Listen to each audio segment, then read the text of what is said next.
So let's look a little closer at that study. Common knowledge, or common sort of sentiment often in the recovering community is that you should wait a year before you quit smoking, or wait a year before you address your tobacco use. So let's look at this study a little bit closer.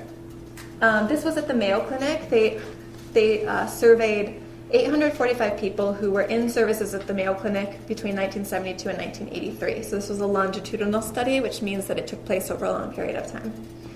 So 75% of the people admitted to treatment were smokers, and then another 5% used a different sort of tobacco product. So 80% total of people who were admitted to the Mayo Clinic during this time period were tobacco users.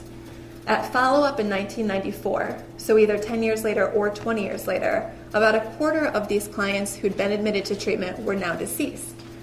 And what were their causes of death? This is the important part. About 31% were attributable to alcohol alone, 8% were attributable to both alcohol and tobacco, and more than 50% were attributable to just tobacco. So not tobacco and anything else, but just their continued tobacco use. So again, 50% compared to 34%. So what was determined was that tobacco was the leading cause of death for people who'd been recently treated for alcoholism. So you're more likely to die from tobacco than you were from a relapse on alcohol. Do you recognize this guy? Anyone want to shout out who he is? Right. So Bill W. died of tobacco-related illnesses.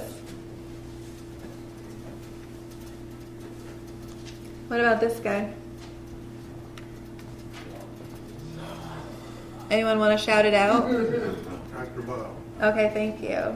Dr. Bob also died of tobacco-related illness. So myth number 3, they're really separate issues. One study found that smoking increased urges to use. Severity of tobacco use predicted poor treatment outcomes. There were significantly better recovery rates for people who were non-tobacco users. Tobacco use can harm recovery and trigger other substance use. So we're still firing that part of our brain where our addiction lives. And the more that we trigger that, the more that it has cravings for other substances as well. And continued use of tobacco products impairs recovery.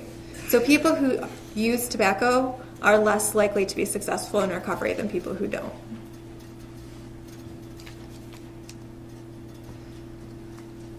This comes from the University of California. After 1 month of sobriety, recovering alcoholics who smoked showed significantly less improvement than those who did not smoke in both brain function and neurochemical markers of brain cell health. So if brain function and brain cell health are things that are important to you, that might be something you want to take a look at.